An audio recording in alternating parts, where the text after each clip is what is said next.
Hello everybody and welcome to another episode of Ask Shaf Live. Now if this is the first time you've been on my channel, let me tell you a little bit about myself. I'm a serial entrepreneur, I'm a former Dragon on BBC Dragon's Den Online, and I'm a columnist for a national newspaper. What I do in this series is I answer my viewers' questions about property, about investment, about business, about personal finance. So let's jump straight into today's episode.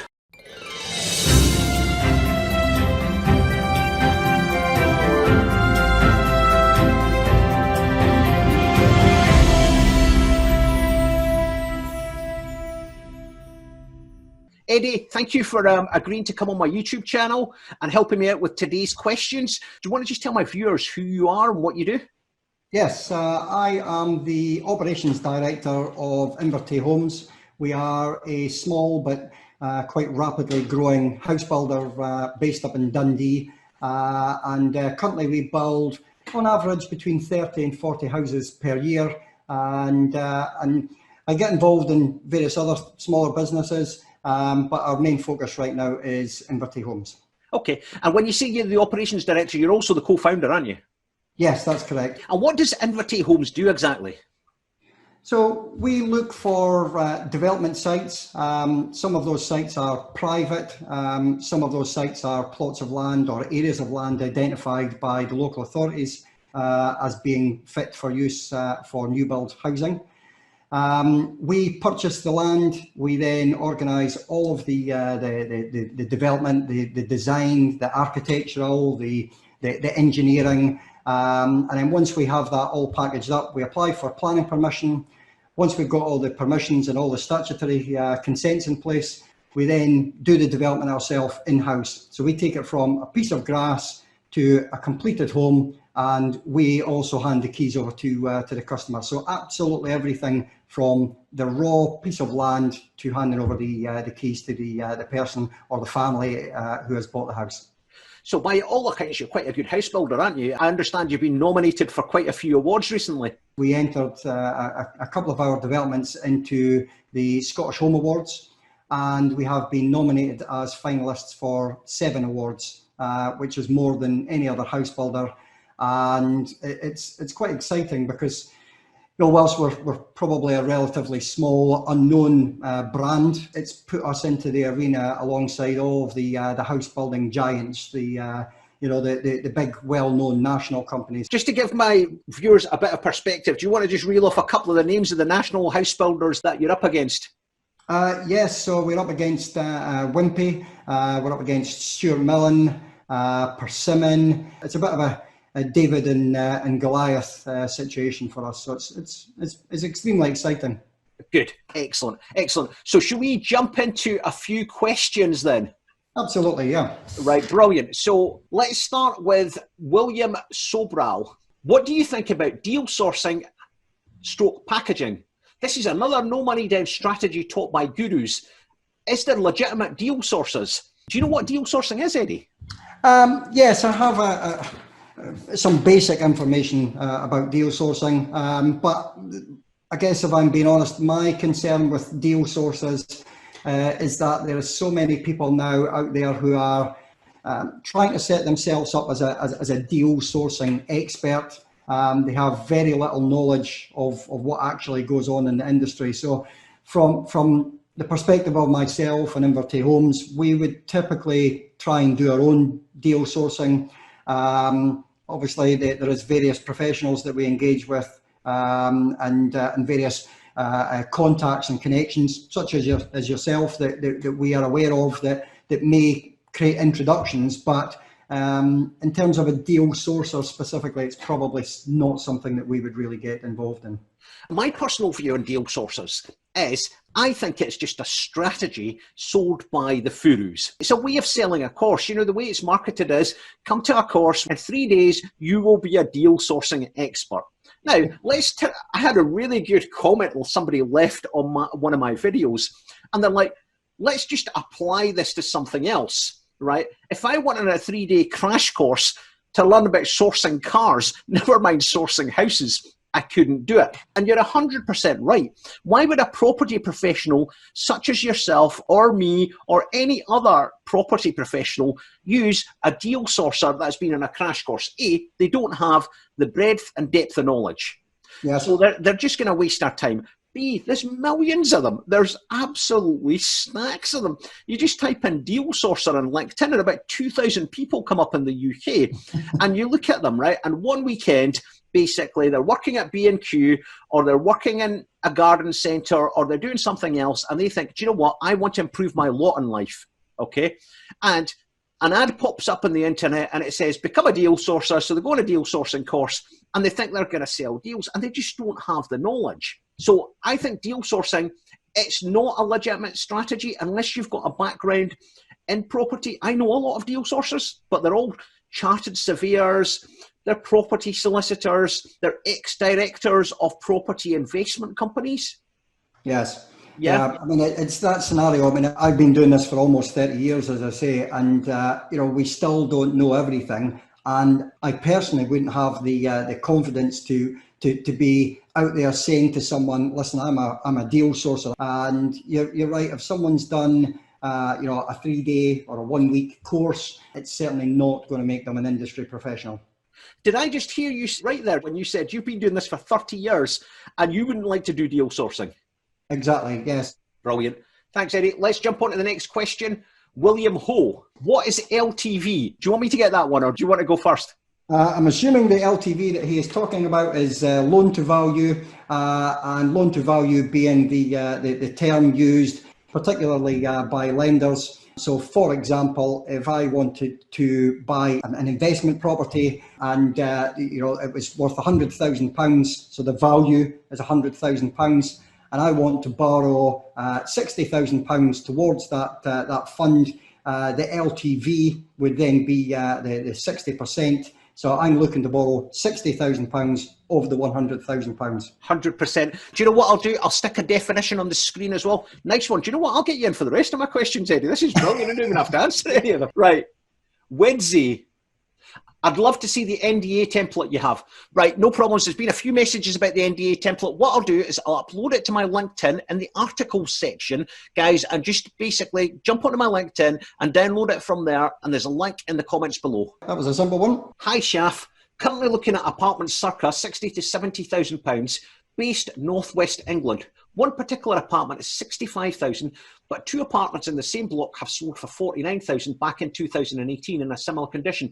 Would it be rude to offer £49,000 as it's such a substantial drop in price? As I don't want to offend the agent or the seller. I'm a cash buyer, no mortgage at all, and the apartment is vacant. Do you know what my rule is on that, Eddie? If I'm not embarrassed about the first offer I make, it's too high. Seriously, if I'm not embarrassed, I'm like, you know, I feel embarrassed offering this. It's too high. That is always going to be my first offer. So when it comes to the Jake, what I would say, mate, is just go in and offer £49,000. What's the one? In fact, I would even offer less. What's the worst that can happen?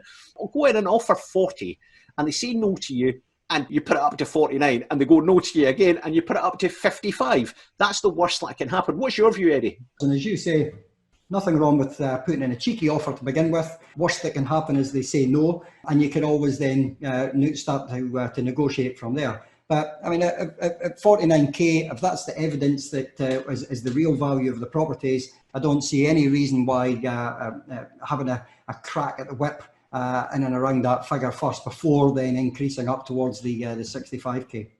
I would, to be honest with you, I would probably say if 49k is the evidence, okay, I'd be trying to get a recession discount right now, a COVID-19 recession pandemic discount. I'd see what happens. Yep, worth a try.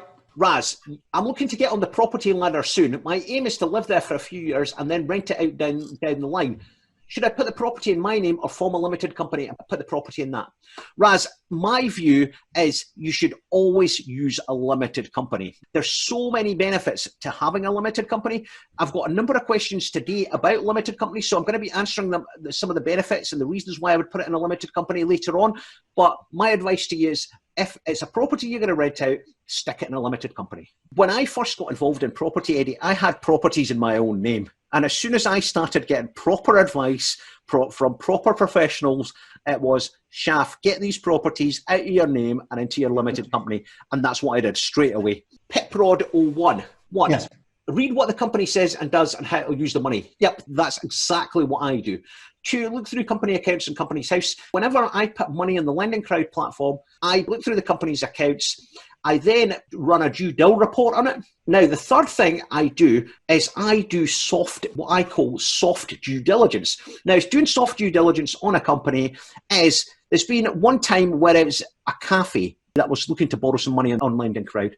So I had a look at all the review sites that review food, and all of the reviews were quite good. So it was obvious they were doing quite well. If anything, some of the reviews said they were quite busy. So I thought, well, they're quite busy. They're going to get the money. They're using the money to expand the business, refit the premises. So I do some soft research. I look at basically what other people are saying, but I pay more attention to negative reviews than I do to positive reviews, because the negative reviews tell you a lot about a business. It's how they deal with problems that define a business for me.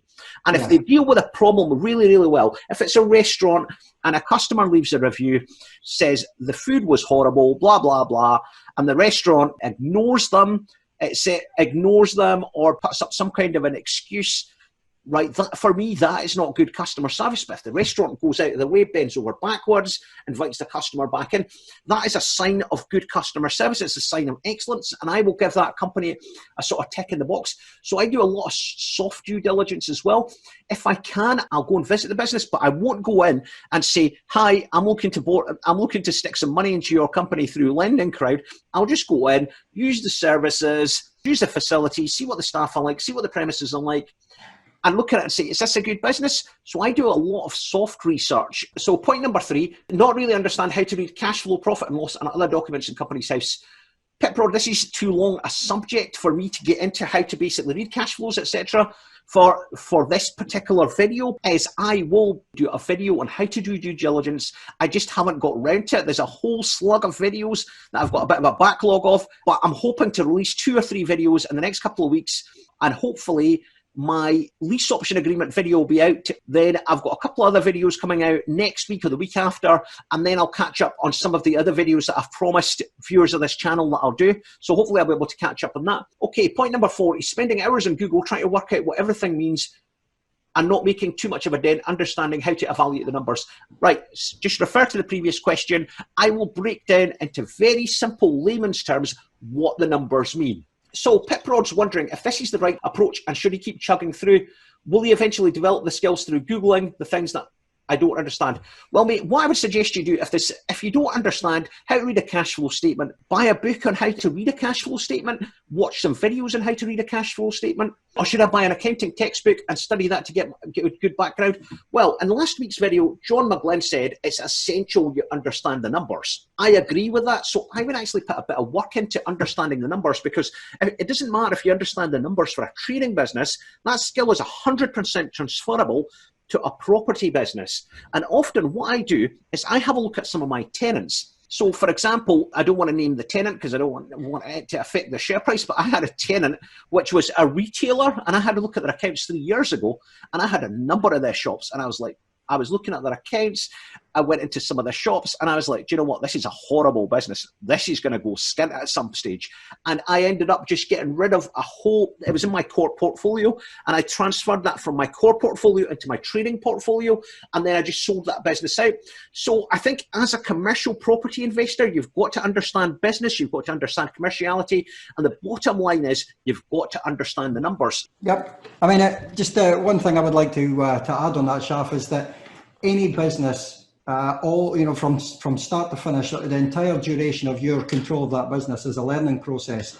So, the more information that he can gain through reading books, engaging with people, it will benefit him to learn how to understand those things. Things like he's mentioned there about the cash flows and the profit and loss. Every business has to worry about their cash flow and how to forecast that. So, for example, on our developments, it's not just about buying the land. It's not just about finding the contractors and the right people to do the work. Up front of all of that, we have to do all of the design package, and what goes concurrent to that is the development appraisal. What are things going to cost, and how, and what part of the process do those costs come into play? You know, the cash flows. So we produce an overall master program of our entire development on how we see that project coming together, and then forecast the spend of each and every single one of those activities to produce a cash flow. And some of those cash flows are extremely long, you know, on an Excel spreadsheet, it's hundreds of columns, but it allows us on a month-by-month basis to anticipate what we expect, and then we can plan quite accurately for that. So I think understanding cash flows and what impact that'll have on your business is extremely important. That's brilliant. That's a good tip there, Eddie. That's a good tip there.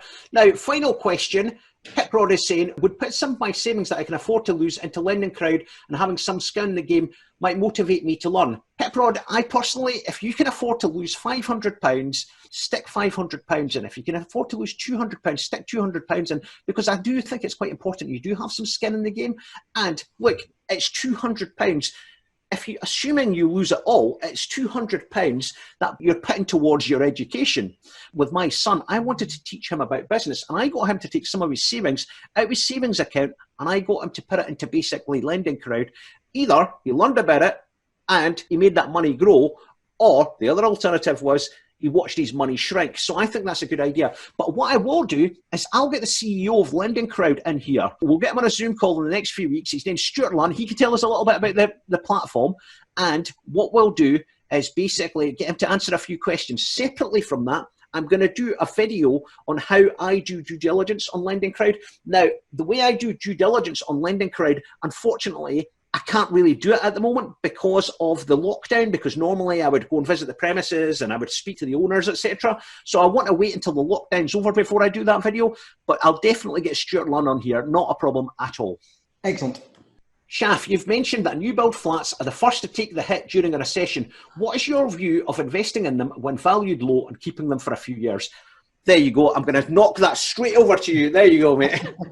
Let's ask a house builder that question, and then I'll give you my view. Everyone has a different opinion on how COVID is going to affect things. I am an eternal optimist. I never ever see the negative in anything. I'm probably way at the opposite extreme. Thankfully, I have a very good business partner. He's very realistic about certain things. So, but you know, between myself and Mike, we don't think that there's going to be a huge decrease in property values. We think that, you know, we are obviously going to have a recession due to COVID. I think there may be a small dip in the short term. I think people who are needing to sell may offer discounts on their properties, which will bring average house prices down. I actually believe that house prices will start to rise probably once we get a few months beyond lockdown. I think new build flats compared to new build houses, yeah, again, maybe down slightly if we put it into context of their current situation. The problem with new build flats is you have public areas that you have to walk through, stairwells, lifts, etc., to access flats.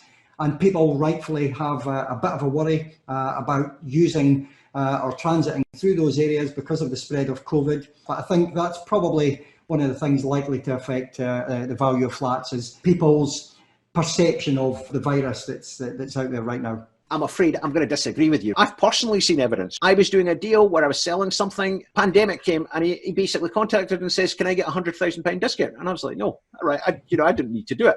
I was buying something. We contacted the vendor and we said, look, we don't want to conclude a contract on this up until the point that the pandemic's over.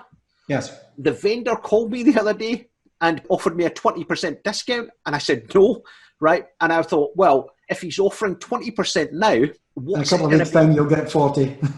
What's it going to be like in a few weeks' time? So that's my view. We can't see into the future. If we could see into the future, you know, I'd be doing next week's lottery number, so we can't see into the future, but we're just using our experience. But I've got a question for you. Yeah. In 2008, you know, when the last recession hit, a friend of mine's bought a house from a house builder with no money down. This was one of the few exceptions that I've seen. And I just want to know if it's possible these days. Now, house prices crashed because the banks had no money. The house, from recollection, was worth circa £200,000. The house builder sold it to him for 200 and paid his deposit. Is that likely to happen in this recession, do you think? I don't think so. Certainly not from our point of view as Invertay Homes. We have a huge demand for our houses. Now, I guess if we're throwing a bit of common sense in there, if we have a potential home buyer who's waiting for us to finish building their house and they work for the NHS, their jobs are going to be safe. So it's highly unlikely that their position is going to change and they'll still proceed with the purchase of the house. If we have someone who's a self-employed consultant, for example, so they may have a problem in the short term in terms of being able to secure the mortgage. So what we've looked at to protect ourselves on that stance is that if someone's already reserved one of our homes and their position has changed, we're going to give them the option to rent the house instead of buying the house. And what would happen there is we as Invertay Homes are setting up a completely separate entity, and we will buy the house on almost like a buy-to-let type basis. The house that they were expecting to get, they will still get, and then we'll allow them the opportunity to buy that house in a year or 2 years' time. And I think that would show that we're taking a responsible approach to the whole system, a way of allowing people to still purchase or get into one of our homes, rather than just push them away and try and find someone else or start offering big discounts, etc. So that's how we'll deal with it as Invertay Homes. That's quite clever. So what effectively you've done is you've pivoted your business model. Guys, I'll just stick a thumbnail up for pivoting, okay? So you can see a video about pivoting. So you've pivoted your business model. Yes. Okay, so you've gone from one model to another because circumstances have changed. So that's quite clever. Excellent. Right, now let's get back to Powell's question. His question is, what's my view and your view of buying new build property when it's valued low and keeping it for a few years? Powell, I bought a number of flats just before the last recession. I hung on to them for about 8 years and then I sold them back out. It's a very, very low risk strategy, providing you can buy them for the right price. If you really want to buy them for the right price, you want to be buying them off an administrator. But I tell you what we'll do. This is too long a subject to get into here. If you guys think this is a good idea, I can do a video about how to buy property from administrators, how to source bankrupt property, etc. That's absolutely not a problem. Just leave a comment below and I'll do that for you, okay? What's your view, Eddie? Is it a good strategy buying new build property when it's valued for low and keeping it for a few years? And do not do this with your Invertay hat on, just your own opinion, right? Okay, as my Eddie, the individual hat, if you have the ability to buy the property right now and you have the chance of getting a discount, and you can afford to hold on to it for a period of time, absolutely buy the property. Brilliant. Okay, we're going to have to speed through some of these questions, by the way. We've got loads up in this bit out. Next. I'm going to eat my donut while we're zipping through. Next, looking to do 1 or 2 flips to build up some capital. He's looking at properties around the £150,000 mark. He's only got £100,000. He's got some brokers, and the brokers have told him the best method to use is bridging finance. He doesn't want to put all his cash into the deal, but he doesn't want to borrow too much at the high interest. What LTV would you recommend? Okay, and he's done his due diligence. He's confident he can make a good profit. To be honest with you, I just wouldn't use bridging finance for that. I just don't understand why you would use bridging finance. He's got £100,000. He wants to buy something for 150. Let's say he sticks £75,000. Bridging finance is going to cost anything between 0.75 a month, 1% a month. I've even seen bridging finance at 2% a month, depending on the risk profile. But the average seems to be 1%. So it's going to cost Nick 12% for the year. There'll be a fee to set that up, 1%, and there'll be an exit fee, which is 1%. So it's 14% for the year. You can actually just get a normal buy-to-let mortgage, which can be paid back at any time. And I'm sure these products exist. Get something like 4 or 5%. You know, it might be 8%. So I think IFA should be able to steer them in a much better position here. So, Nick, bridging finance, in my personal view, is not the way to go. Just speak to another couple of financial advisors, see what they come up with, speak to another couple of brokers. Nathan Lancaster. Hi, Shaf. I already own a house in my own name, and I'm looking to buy another buy-to-let and start a limited company. Is there any way I can add my other house to my limited company, or would I have to buy it into the limited company for it to be classed in my limited company portfolio? Nathan, I'm afraid you're going to have to sell the house from yourself into the limited company. There's no way of doing it. To be honest with you, I personally would put it into a limited company because I made this mistake when I first started in property. I bought property in my own name and then ended up having to put it into a limited company. So yeah, that's the only way to do it. Yeah, I agree. Brilliant. Nyla, Shaf, to be honest, I'm kind of concerned. I'm a land sourcer. I don't intend on scamming people at all. I've built up a network of 90 land cash buyers on LinkedIn. I have the criteria for what land they're after, and now I'm building a website to collect leads so I can match my buyers with the landowners who are looking to sell the kind of land they want to buy. I feel as if I'm providing a solution to landowners who want to sell and investors who are looking for land for development or promotion purposes. The video, while very informative, has made me worried that I may come off as fishy or scammy, which is the last thing I want, because I'm trying to build a genuine service. Would you say I'm on the right track? We did touch on this slightly earlier in the process about deal sourcers. I think land sourcers slightly different. If you are an experienced land sourcer, which you say you have a good track record, I think you want to do the best you can to make sure that people know that you have honesty, integrity, that you have a proven track record. Perhaps cite various deals you've done in the past. One of the big no-nos for me is all of these people who claim that they're experts in something, but the more you dig, you cannot find any evidence of any deals. Be the same for land. If you came to me and said you had a plot of land that you thought we can put 50 houses on, I would certainly say we would like to have a look at it. But if I had no confidence or knowledge that you'd done this in the past, it would probably put us off and encourage us to look elsewhere. If you can demonstrate that you have experience, then I think that would give you a good flying start and set you aside from the scammers that are out there.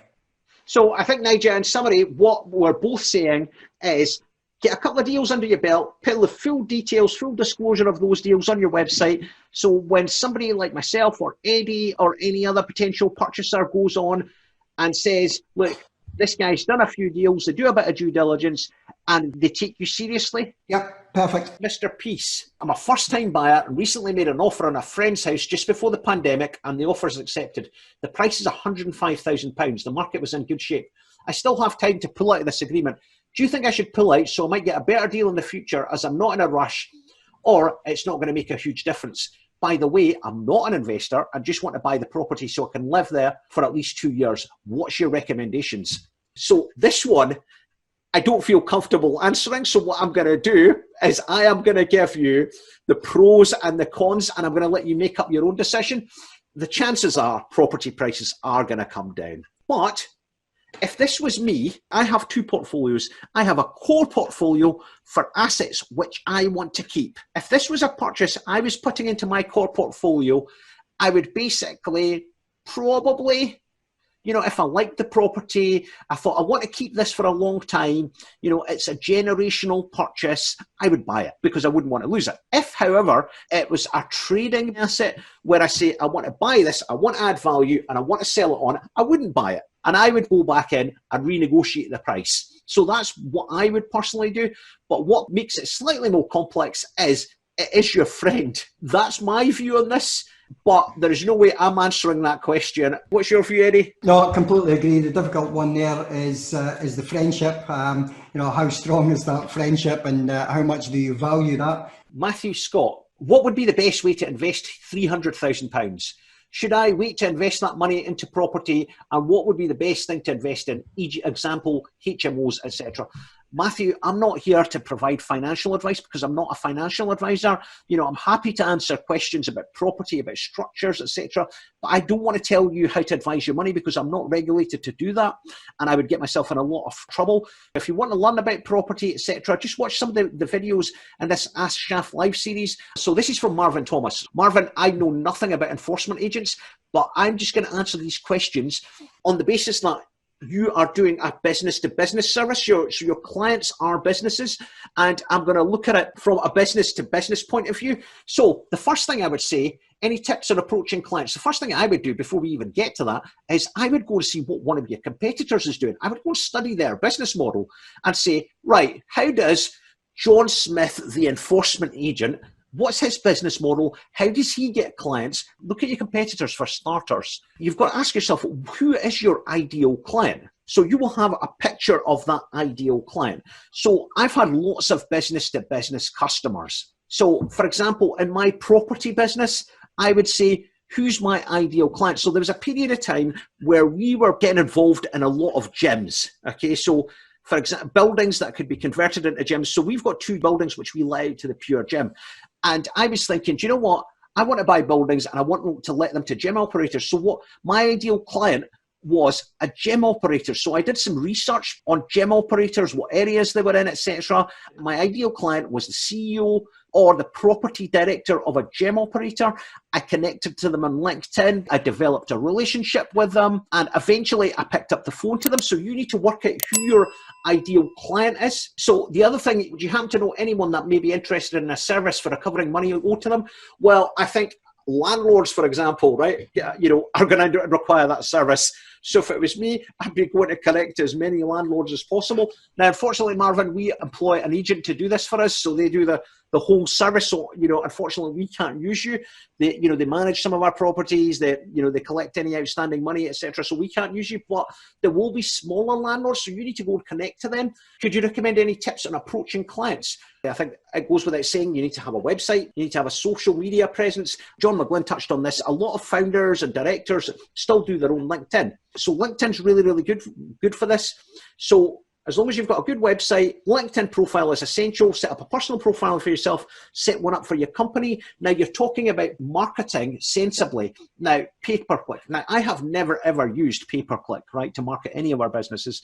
What we prefer to do is we prefer to do content marketing, where we talk about products. So for any of our industrial estates, etc., we'll do content marketing. We'll produce content, we'll put it out for free, and people will contact us. So perhaps that is what you need to do. So why not give tips on how not to get into a situation where somebody owes you money? Okay, so for example, I've got a video on good cash flow management. So perhaps you could do a similar sort of thing. Write an article. I mean, plagiarize my video if you want. I've got no objections to that. Plagiarize my video and say, this is what you need to do to make sure you don't get into a situation where people owe you money. But if people do owe you money, give me a shout and I'll deal with it for you.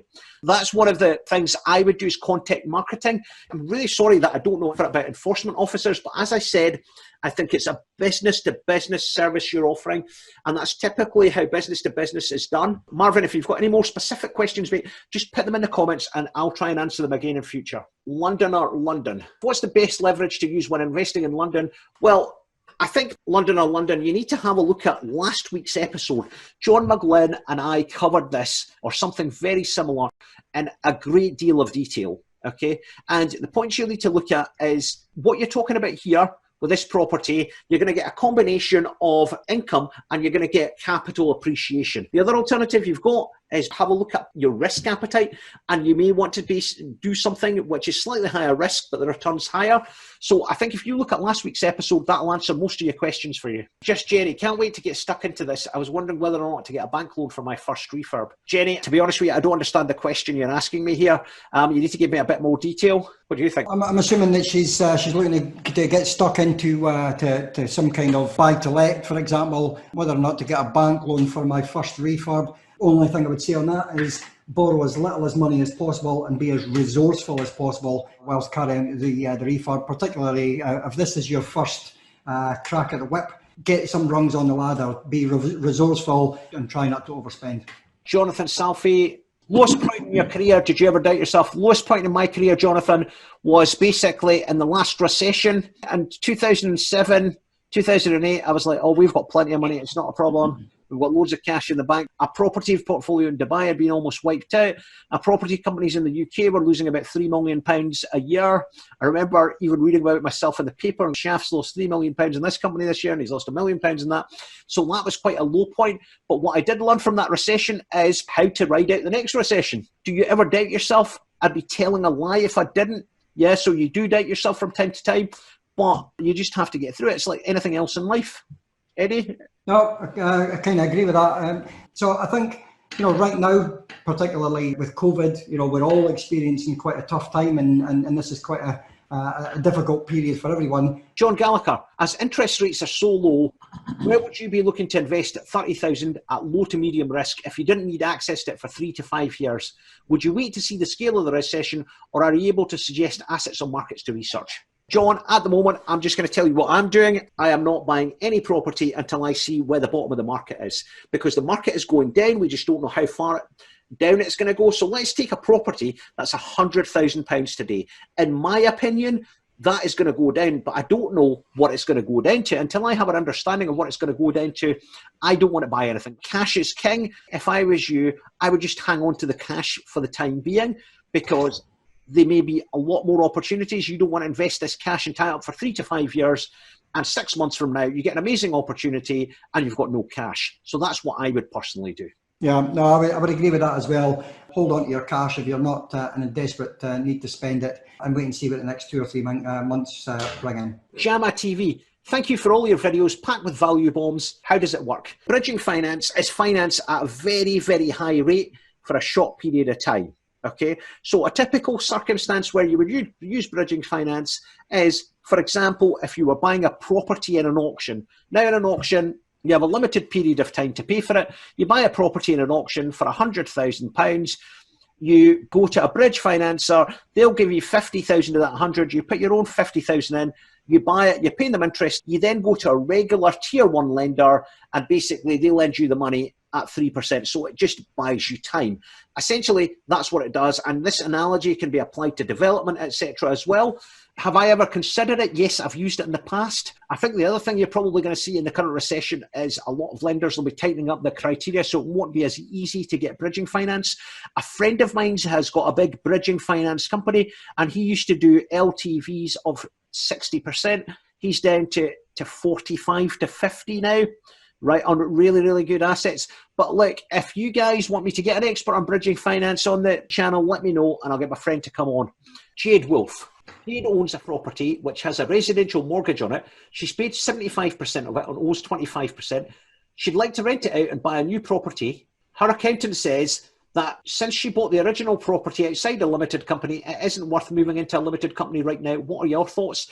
Jade, I've already answered that in this video. Originally, this was your home. It's now become an investment property. I was advised to put properties into limited companies.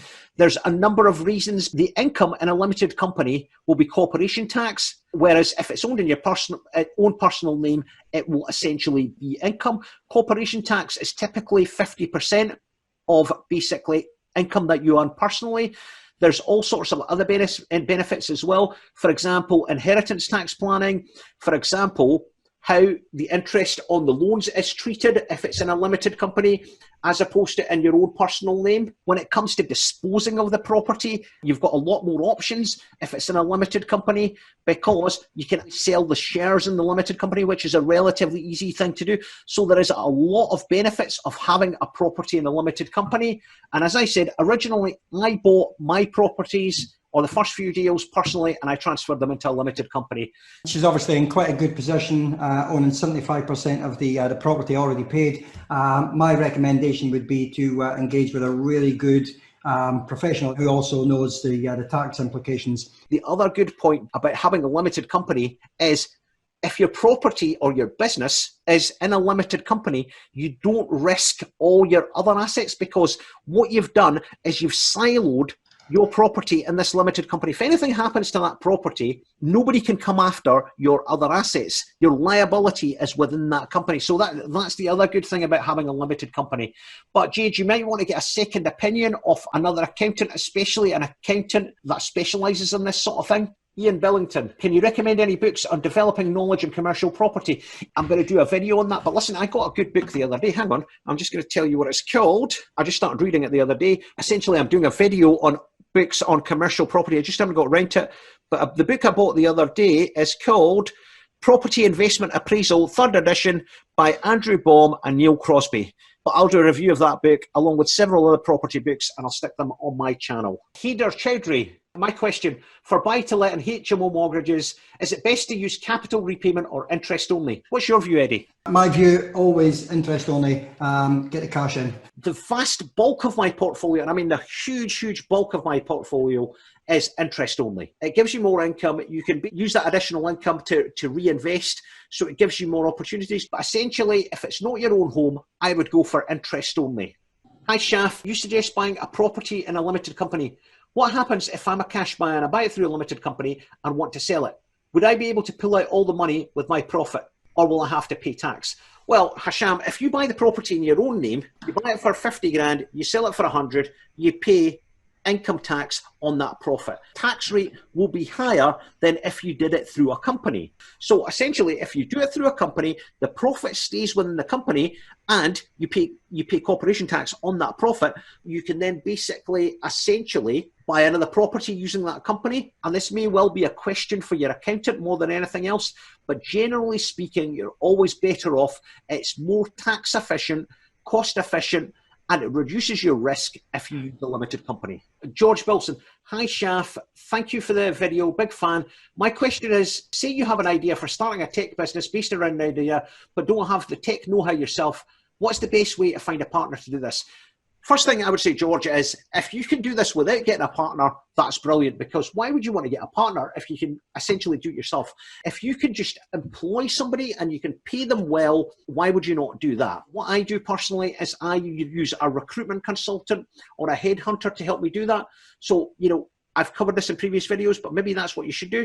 But if you're adamant you want to basically find a co-founder, I've done a video on how to find a business partner. What you could perhaps do is there's a website called Founder Dating and Co-Founder, which are designed to help you find somebody. The other thing, go to any entrepreneurial events organised by your local university and you're likely to meet people there. I'm looking at buying a commercial property and converting it into 7 flats. The property is £100,000 to buy and £80,000 to £100,000 to develop. I've got experience of several residential developments, but this would be my first multi-unit conversion. What would be the best way to finance it? And what else should I be aware of before starting the project? I've got an expert here. I've got an expert that's been doing this for 30 years. I'm going to let him answer this question and I will add to the end of it. In terms of financing, what I would always say to you is always try and go to a tier 1 lender, right? A tier 1 lender is an RBS, a Lloyds, a Bank of Scotland, a HSBC. Try a tier 1 lender first and then work your way down. Now, in terms of, is there be anything else I should be aware of before starting that project? I think I'm going to let Eddie answer this. And Eddie, the way I would answer this is, if you were doing this, what would be the process you would follow? So first thing I would say is, taking a commercial property and converting it into residential is not extremely straightforward. There's various sort of pitfalls. The second thing, just my initial thoughts is to create 7 flats in that property with a budget of only £100,000 seems extremely low by my extremely rough maths. That's about £14,000 or £15,000 per apartment, which is very, very low to create flats by the time you take all your costs into consideration. So to begin with, you're going to have to engage with a good architect. The architect will firstly find out if there's an appetite by the local authorities to convert that from a commercial to a residential. So that you just want to double check that first. The architect would then need to draw up all the plans, apply for the planning application, get your planning permission in place. Then you're going to have your costs for all of your fees, for all your building warrants, etc. Now, 7 flats, again, the architect, depending on which region of the country you live in, they may base that on a fixed cost, looking at the workload that they have, or they may base that based on the GDV and say that they're looking for a percentage, 5%, 7%, for example, of the total gross development value. So you want to get all that ironed out first before you kick off. In terms of converting it into to 7 flats, the new rules, habitable properties constantly evolve in Scotland. We have a very, very good system in place and it's far more advanced than it is in England and Wales. So, there'll be regulations around the fire separation, which is a critical element of creating the flats, which is why I think sort of £14,000 or £15,000 per flat's probably on the low side. So there will come at quite a hefty cost to create that fire separation to ensure that everyone is safe if there was a fire. The next thing is sound. If you have flats or even houses located next to each other, just separated by what's called a party wall, that party wall has to survive a sound test, and there may be a dB rating, for example, of 56 decibels of a sound reduction between one apartment and the next. And you will most likely be expected to demonstrate through independent testing that you can achieve those results. So your architect's design around the separating walls for fire and sound is going to be crucial. Access and egress to each of the apartments, depending on the layout of the property. Obviously, I can't see it, but if it's a single entrance, those will probably then require protected lobbies, and those will have an individual fire requirement. And depending on the makeup of the floors, so for example, if it's an older property, you may then have to increase the floors to get, for example, a concrete floor that gives a guaranteed 1 hour fire certification, or even a 2 hour fire certification, depending on the final layout the architect comes up with. So those are probably some of the critical things. The next one is if it's a commercial property, hopefully there's plenty parking availability outside. Most local authorities will expect a provision for parking. So, for example, if it's a 3-bedroom flat that you're going to create, you may need 2 dedicated parking spaces for each and every flat. If it's a 1 or 2 bedroom flat, you'll probably get away with 1 parking space. Other things to be aware of now is renewables. We put solar PV onto every single one of our houses as standard now. We're looking into car charging points and introducing various things like that. But some local authorities are now enforcing some form of renewable energy. So you may have to take that into consideration, and that would probably destroy your 100k budget. What else? Oh yeah, of course. I mean, once you've taken all that, the costs of creating all that and segregating all the flats from the main property, you're still going to have the cost of building all your internal partitions to form your bedrooms, your kitchen, your living areas. You're going to have the cost of your kitchens, your door sets, your electrical, your plumbing, ceramic tiling, etc., all your sanitary ware. So my only thing I would say is 100k budget, without seeing what it is, does seem to be very tight. Get yourself in front of a good, reputable architect as soon as you can. Talk over, in the first instance, your idea, your concept. Your architect will probably be able to guide you straight away on the likelihood of it and the kind of cost that you're looking at, and that would allow you to reevaluate and then decide if you have any other opportunities to gain more funding if it went over. So, for example, if the cost output came to 130k, do you have access to the other 30k, or would it mean that the project is 2/3, 3/4 down the line and then stalls, and that would be pretty catastrophic? So, going back to all the other things we've covered, the diligence, it's not just diligence on other companies, you do diligence on your own company, your own ventures. Every single project that you do, you want to really get in the nuts and bolts of it. And this sounds like something that you would really need to make sure that you get all your ducks lined up quite accurately. The only thing I would add to that is, if it was me personally doing this project, the way I would do it is I would get a planning consultant, and my initial conversation would be with my planning consultant, and then obviously we wouldn't do the work ourselves. We would get a project manager in. That adds to the cost, but you may not choose to do that. That's the only 2 things I would add to that. But Eddie, listen, thank you for that. That was a very, very detailed response to that question. Gary Arnold. Gary currently lives in a 2-bedroom bungalow. It was valued at £200,000. He's mortgage free on that property in September. He's got savings of £40,000. He has the idea of buying a property in need of light refurbishment, maybe a small extension. I don't mind living in that while I do. What are my best options? Sell my current place or rent it? Mate, I would not sell your current place at the moment, because you're not going to get value for it, because with everything with COVID, people are going to try and chip the price. So I wouldn't sell it for the time being. I would rent it for 6 months, rent it for a year, rent it for 18 months, sell it then. And for your second property, you can always release some equity in your first property. Evelina, do you know a good surveyor in the Dundee area to get structural surveys of residential buildings? Evelina, I use Graham and Sibbald, so I'll chuck their details on the screen. Who do you use, Eddie? Graham and Sibbald are fine. I mean, there's various ones up here. Allied Surveyors, DM Hall, Shepherds, all good, reputable companies, and you'll get quite accurate figures from them. Yeah, but from my personal experience, I've always used Graham and Sibbald in Dundee, and they've done a tremendous job for me. Allied Surveyors, I've used them in Edinburgh. DM Hall, I've used them in Edinburgh. Ryden, I've used them in Edinburgh. Other parts of Scotland, but in Dundee, I've exclusively used Graham and Sibbald. But what you could do, Evelina, is perhaps have coffee with 2 or 3 chartered surveyors. It's not going to cost you any money, and just choose the one that you want to work with the best. All these firms are very highly reputable firms, so you should have no problems.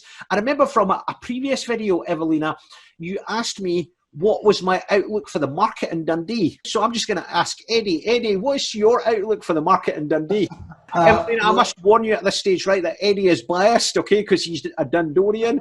I think Dundee has great potential. The value of land, the value of development is slightly less than it is elsewhere. And although the properties are valued at slightly less, I think the net gain is actually more profitable than many other areas of Scotland. So as Shaf says, I'm completely biased. I'm a passionate Dundonian, but I think Dundee is a very, very good place to invest in right now. Drew, I'm about to buy a piece of land to run an agricultural business from. Should I buy it in my own name and rent it to the agri company, buy it on the agri company, or buy it as a different limited company and rent it back to my agri company? To be honest with you, Drew, I know nothing about agri companies, but let's say it was a property or business, I would be buying it into a separate limited company. So let me give you an example of deals I've done in the past. So the deal we're doing with our Cloud Kitchens development, we have a property company which owns the building. Okay, then we've got another company which will be operating the business. So the operating company, which is called an OpCo, will basically be renting it from the property company. So that's the way I would do it. I would never ever dream of buying property in my own name, because I just think that's so tax inefficient. It opens me up to personal liability and put my other assets at risk. So I would personally go for a limited company. You might want to get a second opinion from a professional that knows about agribusinesses, but I'm assuming an agribusiness is similar to any other business. What do you think? Yes, no? Yep, no, I agree with all of that. I have several businesses that employ Invertay homes to carry out developments as well, to be able to keep each of those entities completely separate. It offers protection to me, protection for our businesses, and protection for Invertay homes. I would agree with Shaf on that one. So the other benefit of having multiple limited companies is you can set up a group structure. It's out with the remit of this video why it's advantageous to have a group structure, but we have a holding company, which I'm 100% shareholder of. That holding company owns a couple of commercial investment companies, and it owns a residential investment company. There's a number of benefits to doing that, but if you guys want to know about holding companies and company structure like that, let me know, and I can do a separate video, or I can answer some questions about it. What's the best location to buy residential property in Scotland during the next 2 to 3 years? Glasgow, Edinburgh, Aberdeen, Dundee, Inverness, or some other smaller towns in Scotland. When it comes to property, I've said this before, you want to be buying property in your local area if it's for investment, especially if it's residential and commercial to an extent as well. You want to be buying it in your local area because you know that patch inside out. I will ideally look for a deal in Edinburgh. If I can't find a deal in Edinburgh, I'll increase that radius by 20 miles, then 20 miles again, and then 20 miles again. But ideally, you want to look in your local area. Property that I want to hang on to long term, I have always bought it in Edinburgh, because the capital growth and the capital appreciation in Edinburgh is absolutely phenomenal. It always has been phenomenal. And during a recession, Edinburgh prices hold up very, very, very well. Would I look at property in Glasgow in certain areas? Yes, I would. Aberdeen, probably not. Dundee, possibly. I might buy a property of Eddie one day. Inverness, it's too far away for me. I just don't fancy that. So that's my personal view. Buy it in your local area in a market that you understand. Yeah, that's really good advice. If it's something that's quite further away from where you live, or some place that you don't normally deal in, it is very difficult, and you'd be taking a much higher risk. So I would support that answer 100%. Okay, Koyin. Koyin's a 15-year-old entrepreneur wondering what type of business I would go into today if I had to start from scratch. And how did you get your business to grow? And also, how did you get more customers attracted to your business when you started? How much did you start your e-net business with? I've done a video about this, my first business, right? I'm just going to chuck that up on the screen. Go and watch this. This is my first video, how I got into business, etc. If I had to start my business from scratch again, what would I do? I would start a trading business. So a trading business is a business that buys and sells goods and services. I like trading businesses. Even my property company, to an extent, is a trading business, because I've got a core portfolio which I hang on to for income. Then I've got a portfolio which I buy and sell assets, improve assets. So I like trading businesses. I would start a trading business that wasn't in property. I would use the wealth generated from that trading business to invest in property, set up a property company, set it up efficiently, and eventually the property company will take over and that will become my main business or one of my main businesses. That's how I would do it if I started again today. How much did I start my business eNet with? Well, my business eNet, I started it with millions of pounds because it wasn't my first business. What did you do before Invitee Homes? So I've been involved in construction for a long, long time. In 2003, I moved into Grand Design Housing and started building huge. I mean, one of the houses we built were over 600 square metres and was featured on the front page of one of the Scotland newspaper magazines. And I did that for quite a few years before moving into mainstream housing with Invitee Homes. Chris, what's the best landlord, residential, commercial insurance companies? When it comes to professionals, I just employ what in my mind are the best ones. So we've used Aon as our insurers, and we're currently using Lockton. They deal with all of our insurance. What I would suggest when it comes to insurance companies, I would go for a recognised brand, a well-established, recognised brand. CB, when's the best time to send a question? And have failed, but would love to get your advice on my properties. CB, my Ask Shaf videos come out every Thursday, and I'm running approximately sort of 2 weeks behind, so I'm answering questions from about 2 weeks ago. So literally, when the next video comes out, or even this one, if you're watching it right now, stick a question in now. I have a convenience store in the west of Scotland doing £2 million turnover per year. Where should I invest my profits? Buy another store, or buy residential property, or buy commercial property? That's from Cameron Park. Cameron, I think that's brilliant. So you've got a business which is great turnover, throwing off profit. What should you do with that?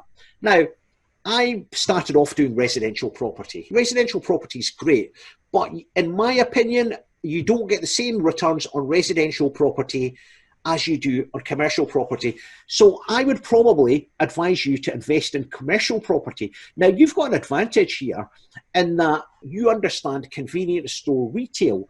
So I've got a friend that's in a similar position to you. He's a hot food operator. So what he will do is he will buy investments where hot food operators are operating in them.